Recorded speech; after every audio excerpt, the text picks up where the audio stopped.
மீட்டர்ஸில் தான் பண்ண போகிறோம். இல்லை சென்டிமீட்டர்ஸில் நீங்கள் பண்ணுறதுனால பண்ணலாம். ஸோ சில பர்சன்ஸ் வந்துட்டு சென்டிமீட்டர்ஸ்லேயே பண்ணி ரெகுலராக பண்ணி ப்ராக்டிஸ் இருக்குது அப்படின்னா நீங்கள் சென்டிமீட்டர்ஸ்லேயே பண்ணலாம். அது ஒன்றும் இஷ்யூவே கிடையாது.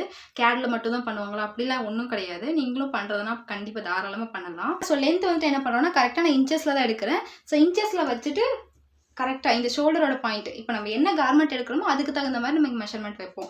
ஸோ இங்கே வச்சுட்டு கரெக்டாக நம்மளோட லென்த் எவ்வளோக்கு வேணுமோ அந்த அளவுக்கு லென்த் வச்சிடறோம். ஓகே, இப்படி தான் நம்ம வந்து வைக்கணும். இது நார்மல் எல்லா கார்மெண்ட்ஸ். இப்போ நீங்கள் சல்வார் எடுக்கிறீங்கன்னா சல்வாருக்கு தகுந்த மாதிரி நீங்கள் லென்த் எடுக்கணும். இதே நீங்கள் டாப் எடுக்கிறீங்கன்னா டாப்புக்கு தகுந்த மாதிரி நம்ம லென்த் எடுக்கணும். இப்படி தான் வந்துட்டு நம்ம வந்து லென்த் வந்து எடுப்போம். ஸோ ஃப்ரண்ட்டில் வந்துட்டு ஏன் எடுக்கக்கூடாதுன்னா ஃப்ரண்ட்டில் வந்துட்டு நமக்கு இந்த மாதிரி ஃப்ளாட்டாக இருக்காது.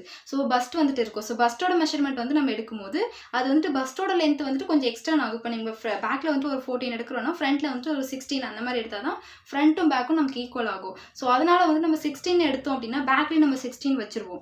ஸோ அப்போ என்ன ஆகும், ஆட்டோமேட்டிக்காக வந்துட்டு நமக்கு மெஷர்மெண்ட் வந்து சேஞ்ச் ஆகும். ஸோ இப்போ நம்ம 14 வைக்க வேண்டிய